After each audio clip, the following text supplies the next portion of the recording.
objectives. So first we'll start off by discussing exactly how we can create a website. And then we'll identify common errors. And last but not least, we'll see how we can create an interactive website too. So first and foremost, Excel to a web page. Now this may sound quite confusing, but you can save a workbook into a web page. So you can either save the entire workbook or a portion of the workbook. But did you know you could even save a range of cells or a chart to a static web page? This is done in 3 simple steps: clicking Save As, Web Page, and then Publish. When we are selecting Save As, there are 2 options. Firstly, the web page. It saves a workbook or selection to a web page and creates supporting folders. Or we could save it as a single file web page. This means that it saves the workbook or selection to a file with the supporting folders embedded in the web page. When you have saved your web page, you can choose your title. But remember, click Publish too. As you click Publish, the Publish As web dialog box appears. You can choose the items which you would like to publish. You also have the option to republish items that have never been published before. And if there are any items you'd rather not have published, you can remove them. You can also select Auto Republish, and this means as you've published it, your web browser will open. But just a pro tip: before you save your web page, remember you can always save it to your hard drive first. This just ensures that we can reduce those common errors. There are certain changes that need to be made on the workbook depending on the type of data which you would like to be displayed. So when we are using data tables, we need to make sure that we're updating the formulas manually and then saving it back into the workbook, as well as those cells need to be in the correct modified formatting. When we're using data lists, we can modify the different fields entries as well as change the format of the cells. Pivot tables need to display summarized data, so we can add those calculated fields and different items, but we need to ensure that it is displayed correctly on our web page. And remember, charts are not automatically updated, so we need to go back and manually update them. But why is this? It is because we're converting to HTML. When we convert to HTML, it means that we're creating hyperlinks and supporting files. When we're saving an Excel web page, then Excel will automatically manage all the files and the hyperlinks and save them as supporting files in a separate folder. Excel will save the files as relative links, especially when there are bullets, graphics, or background textures. A relative link is a URL on that same website. It specifies a file name or the root folder instead of the full website address. If you delete any of these components, even if they are simply just a relative link, Excel will delete the corresponding file in the supporting folder. You must keep the web page and the supporting folders in the exact same location. If you do not, the web page may not display correctly. For whatever reason, you need to move those files. Ensure that you're moving those files to the same location. It will maintain those links, and it's a quicker way as to resave the website to another location. Just remember, the supporting files will be automatically saved too. In the case where you need to maintain your website, you need to make sure that you remember a few things. When you are saving a chart from Excel into a web page, it is saved as a picture, so in essence as a separate image. This means if you update the information on Excel, it will not automatically update on your website. So the best thing to do is maintain the original workbook. So what you could do is make the changes and then press Save As a workbook before saving it as a web page file. But this is also why Auto Republish is so important. This function allows you to republish the web page and everything which is saved on that Excel worksheet. It allows you to have an up-to-date online copy of that Excel worksheet. A message will appear each time you try save that workbook, just to confirm you'd like to enable or disable the Auto Republish feature. Once you selected Auto Republish, it does not mean that it is permanent. You also have the option to temporarily or permanently make auto-republish unavailable. To temporarily disable your auto-republish, remember to select Disable to the auto-republish feature, specifically while the workbook is open. If you would like to permanently disable this feature, choose the items that you would no longer like to be auto-republished, and then select Remove. Now, the main reason why we first recommend saving your workbook to a hard drive instead of saving it to the net is there certain features which may be unsupported. These include conditional formatting as well as visual or rotated text. If you include these features, there may be a few common errors. The text may be partially displayed, or the positioning may be incorrect. There may be a few broken links, or a red cross may appear. If there is a red cross on your page, it simply means that the image cannot be displayed. Broken links mean that the website can't work properly, or positioning means that your text is not exactly in the right place. So remember, by first adding it to the hard drive and then checking your work before publishing it to the website, ensures that we have a fully functional web page. But now that we know how to create a web page, how do we go about creating that web page to be nice and interactive? So let's say we want to navigate between a few different pages. On your web page, you can navigate to other pages on your website using hyperlinks. Create a new page and ensure you're saving it to the same source folder as the original page. On that page, you can right-click and hyperlink it to the next page. When you're saving the updated file, you'll now be able to move from page to page. As simple as that. So remember, create your page, hyperlink it, and then press publish. And that brings us to the end of this lesson, creating a website on Excel main objectives. We'll start off by discussing when and how to use the VBA, and then we'll explore VBA 101. And last but not least, we'll finish off this exciting lesson by examining a practical example of VBA. But before we start, can you remember, what does VBA mean? If you'd said Visual Basic for Applications, you were correct. But why exactly should we use this? First and foremost, we can cut out repetition. When we're formatting or correcting problems, we make it a lot easier by using the VBA. If you have changes you need to make multiple times over on the same document, or changes which you frequently need to make, using the same format, you could simply code into the VBA and automate this process, instead of someone having to change the format and edit multiple documents by hand. We could also create different interactions. You can set reminders or encourage interactions with the person using the Excel sheet, simply by coding the VBA. It is very useful when there are certain instructions which need to be followed, specifically if someone's new, or these instructions may be out of the ordinary. And we can also simplify everything by copying and pasting. Sometimes we need to copy and paste functions, and they do not always work as well as we'd like them to. So for example, when you're copying a table from Excel into an email, most of the time the format changes. So the impressive table which we have created in Excel appears rather mediocre in the email.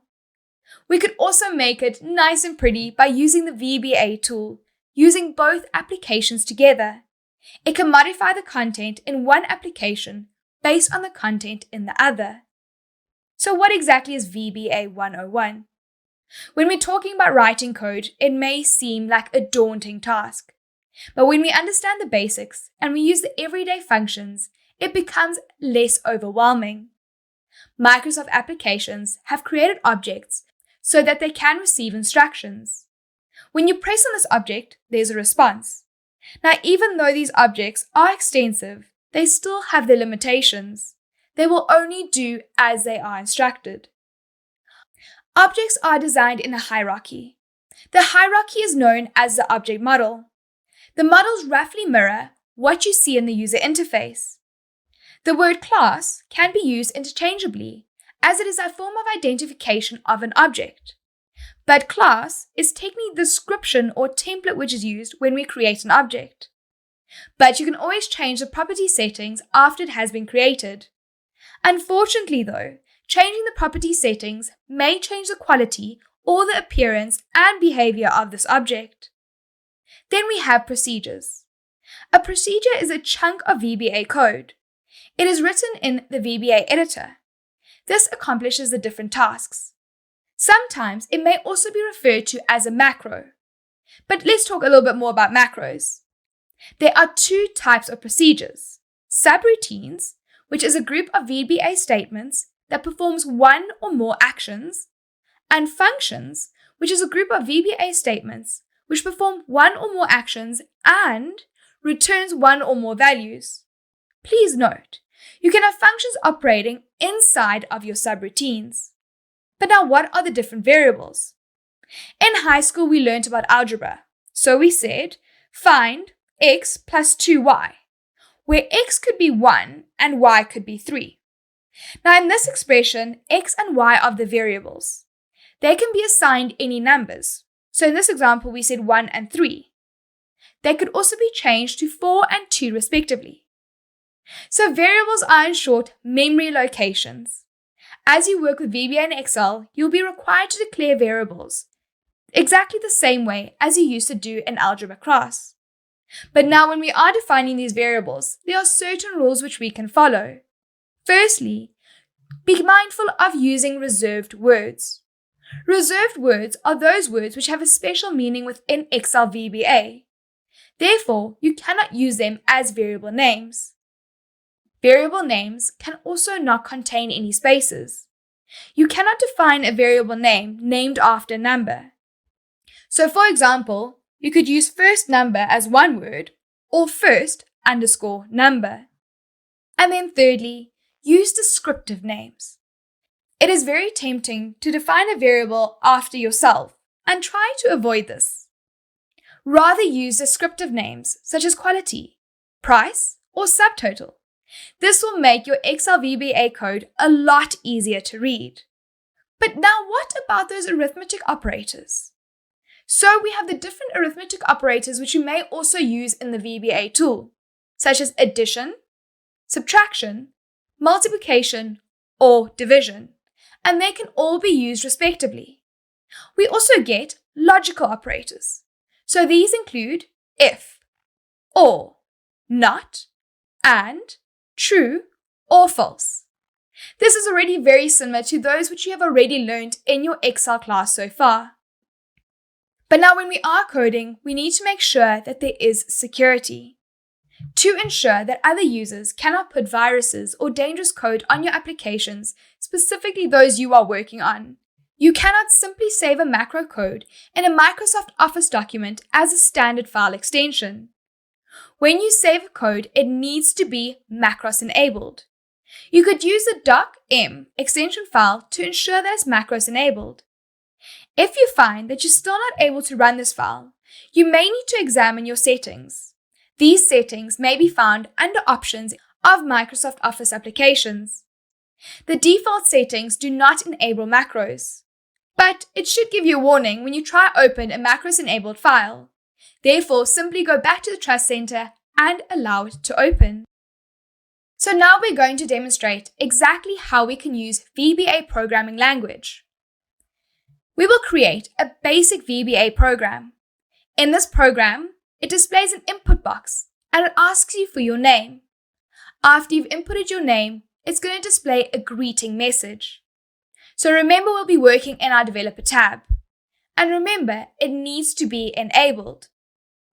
So we head over to Developer tab and go to Insert, ActiveX Controls, and we select that Command button. Once we selected the Command button, we can draw it anywhere on our page. Now that our button's there, we can right-click and go to View Code. All VBA programs start with sub and ends with end sub. Here is the name that you'd like to assign to your program. While sub stands for subroutine, we'll learn a little bit more about this later. So now that we've inserted everything, we need to insert our code.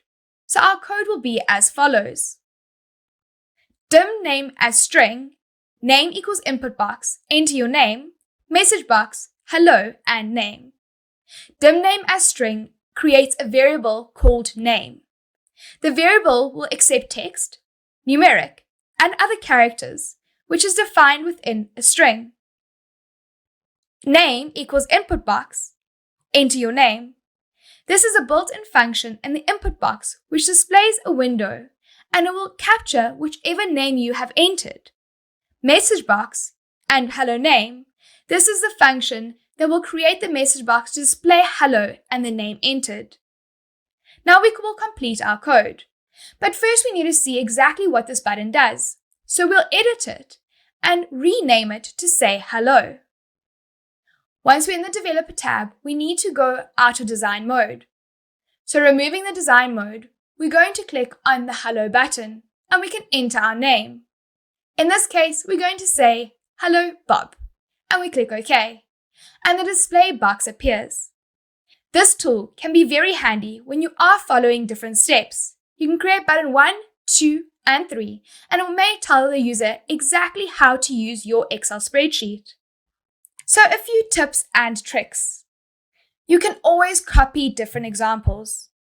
Use the web to find different examples of Excel code. If you'd like to perform an action, the chances are that there is a coder who has tried it before. The code may be posted online. If you cannot find a good example, try breaking the code down into smaller units and different actions, and then search for them individually and piece them together. Now remember, the examples found online are not always perfect. Quite often they may have a few bugs or mistakes in them. The aim is to find code which gives you a starting point. If you choose to learn about programming, it will take some time and effort, but you'll soon get the hang of it. But keep it simple. If you are new to coding, it may feel very overwhelming and complex. So break your code down into smaller units and test each piece at a time. If you have too much code in front of you, you may get confused and muddled up with the code.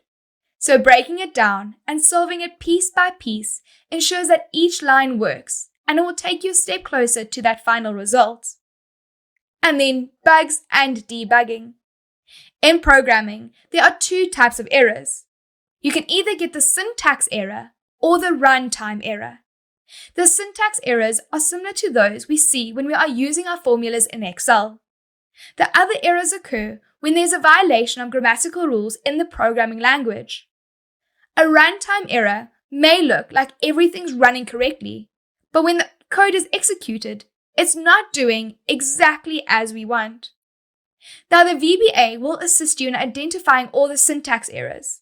It beeps and flashes, and will also tell you which syntax error is in your code.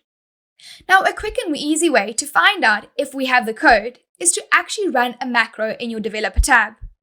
So we'll open a new Excel workbook and record our macro. So we go over and we can rename our macro to whatever you like. And remember to add that description. So in this case, we'll say test. Now in the first column, we'll say hello. And in the second column, we'll say my name.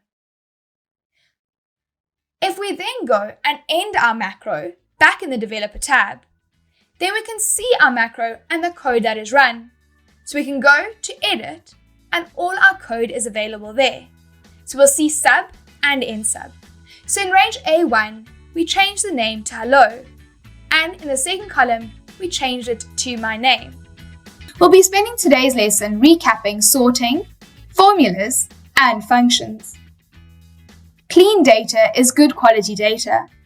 The concept of garbage in and garbage out is a focus on the quality information which we enter into our spreadsheets. Remember, bad quality data could result in poor quality outputs. But there's no need to worry. It is possible to foolproof your spreadsheets. We covered this in modules 3 and 4, with our topics including macros to automate those routine tasks. But remember, macros minimize the risk of human error. It doesn't mean that it is perfect. So therefore, we need to understand the foundations of clean data. Clean data has no duplicates, no extra spaces, and is consistently formatted. This means that there's no missing information and is generally free from any errors. But now how do we make sure that our data is clean? We could do this by using the code of conduct. Adhering to guiding principles of the Code of Conduct will ensure that our data is good quality. As we use the data in functions and formulas, the syntax will dictate the data types required. Using the correct data types up front will also immediately free your workbook of any errors and uphold the standards of quality. Prevention is better than cure.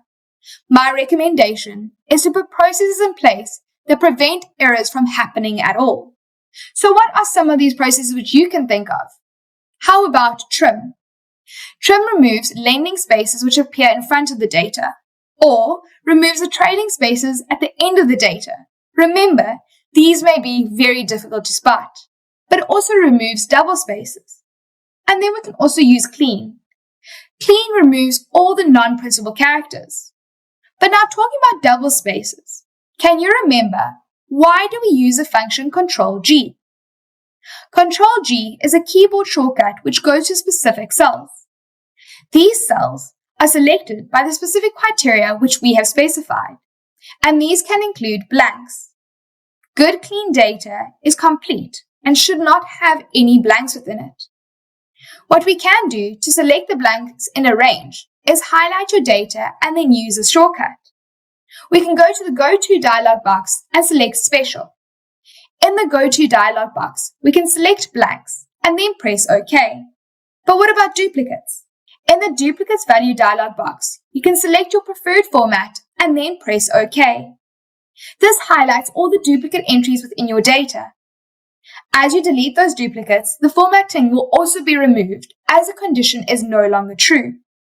Another quick way to do this is by using Ctrl-F and Ctrl-H.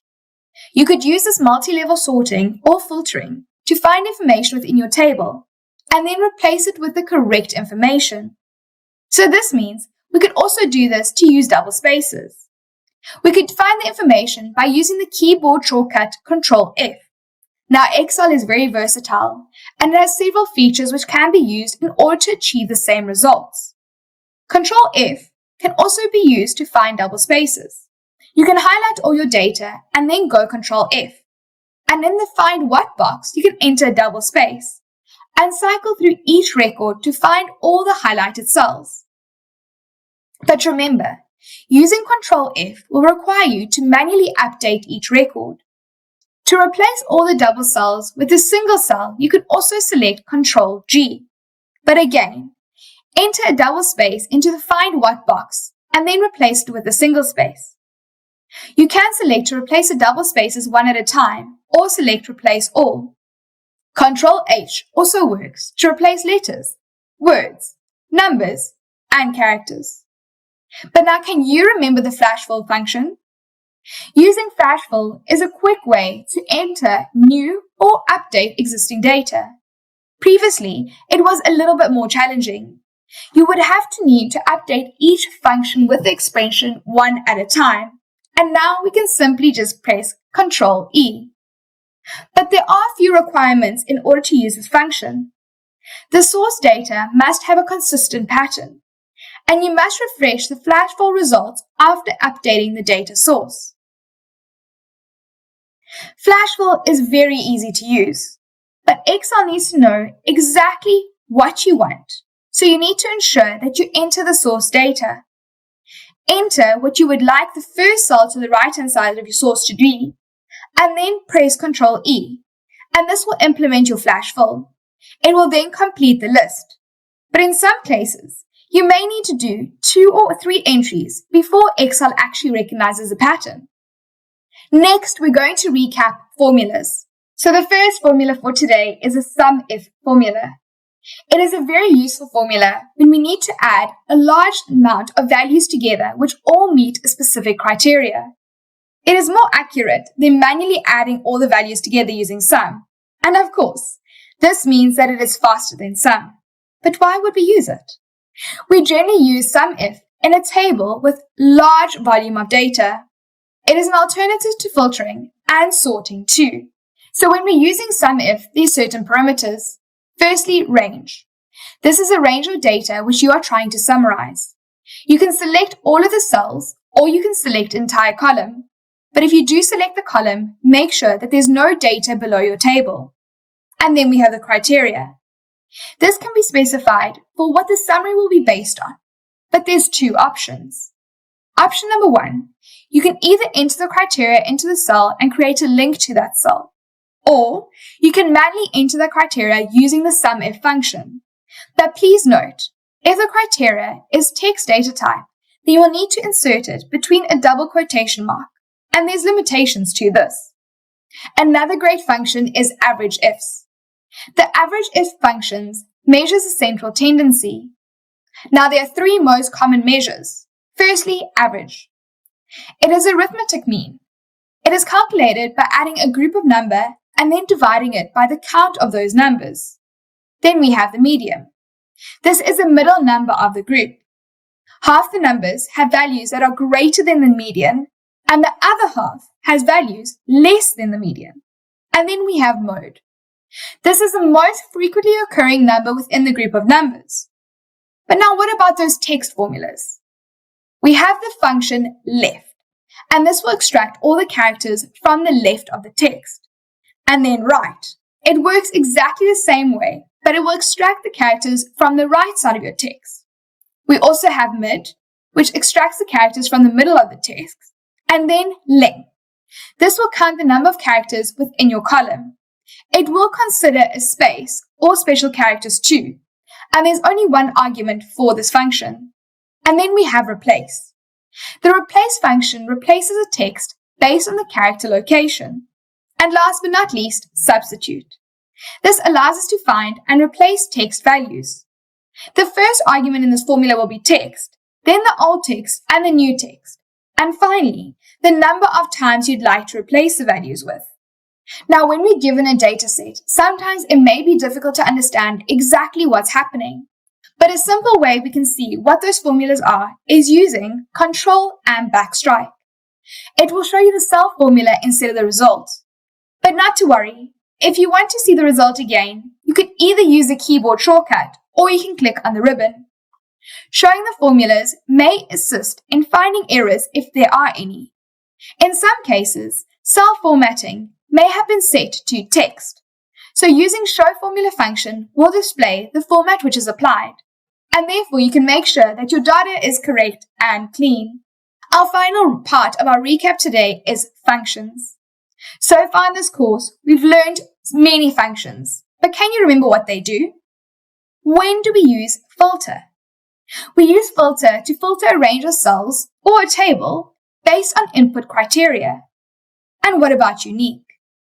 We could use unique to extract unique items from a range of cells or once again from a table. And then sort. This is used to sort a list by a specified column. And sort by. This is to sort a list by another list. And last but not least, sequence. Sequence can be used to generate a sequence of numbers in a range of rows or in columns. But now what about dynamic arrays? Apart from all of these functions, we know that there's extra features which are also available in Excel. You can use the hashtag operator to refer to a range of cells spilled by the dynamic array functions. It means that if A1 to A10 has a dynamic array function, you can refer to it by using A1 hashtag. Most array formulas will spill into the range of cells, so no need to press Ctrl, Shift, and Enter. Any formula or name that refers to one or more value will automatically spill.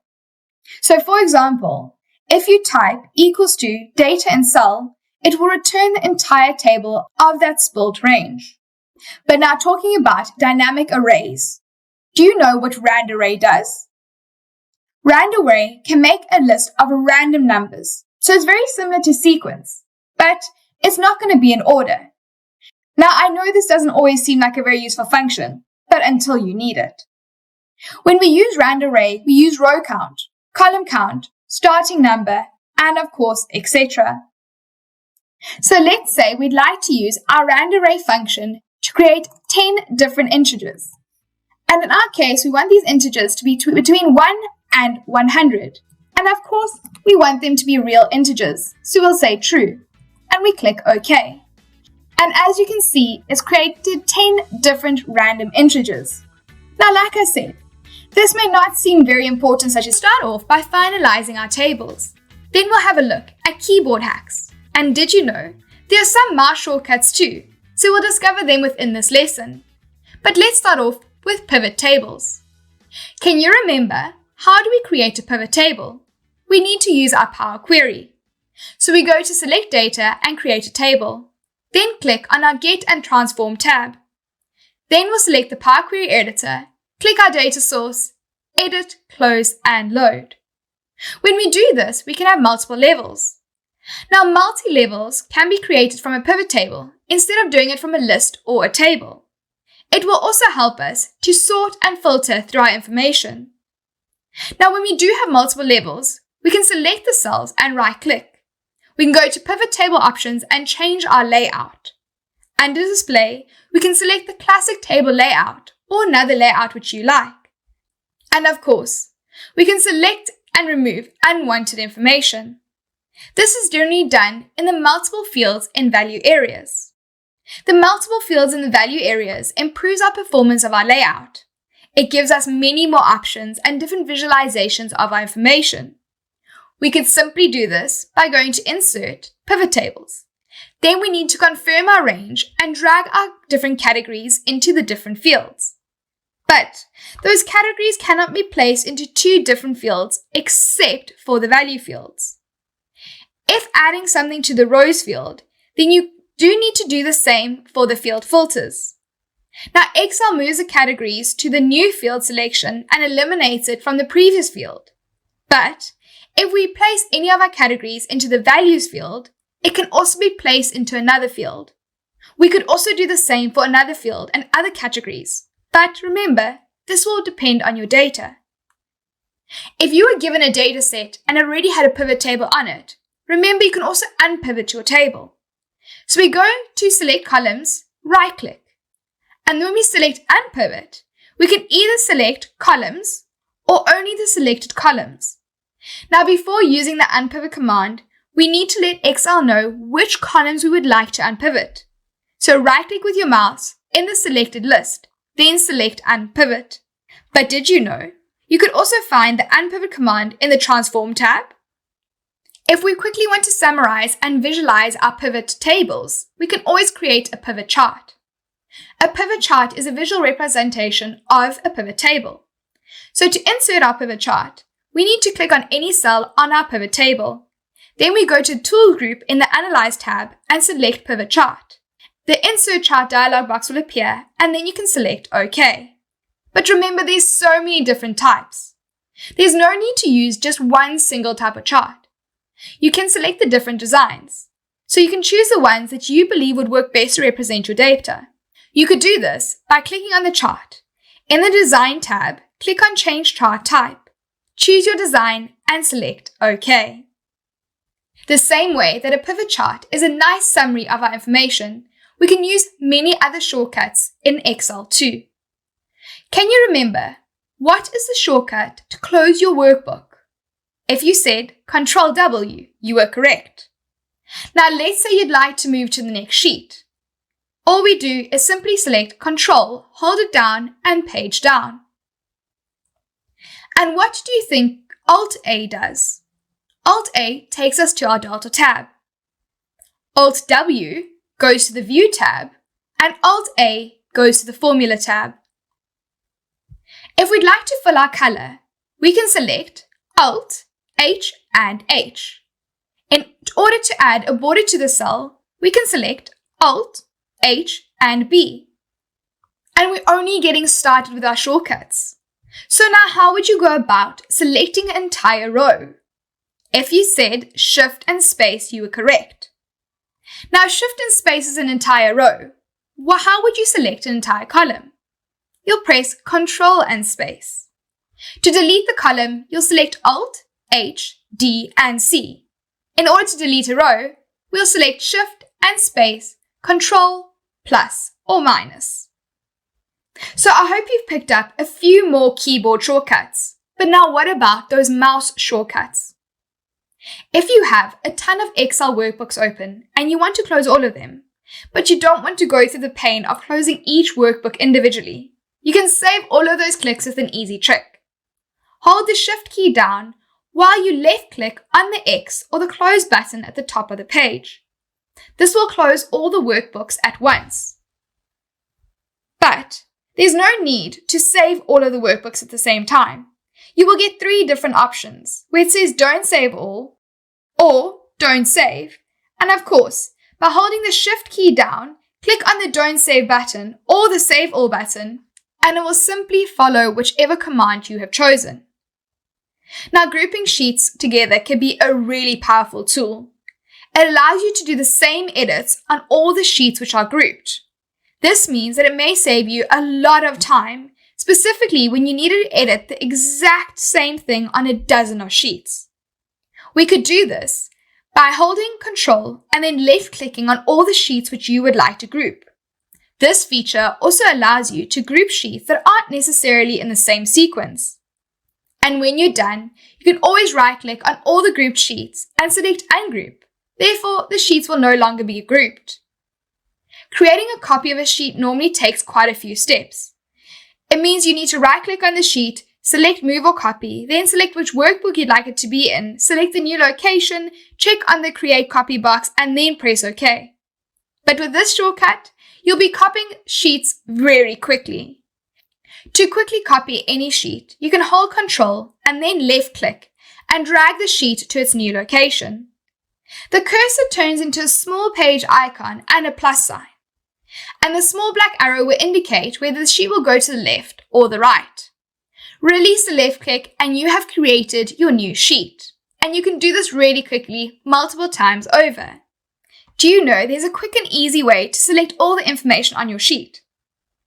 On the top right-hand corner, there's a little button where your rows and columns meet.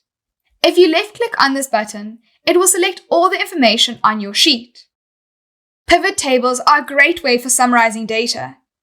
But what happens if you want to see all the little details behind the summarized values?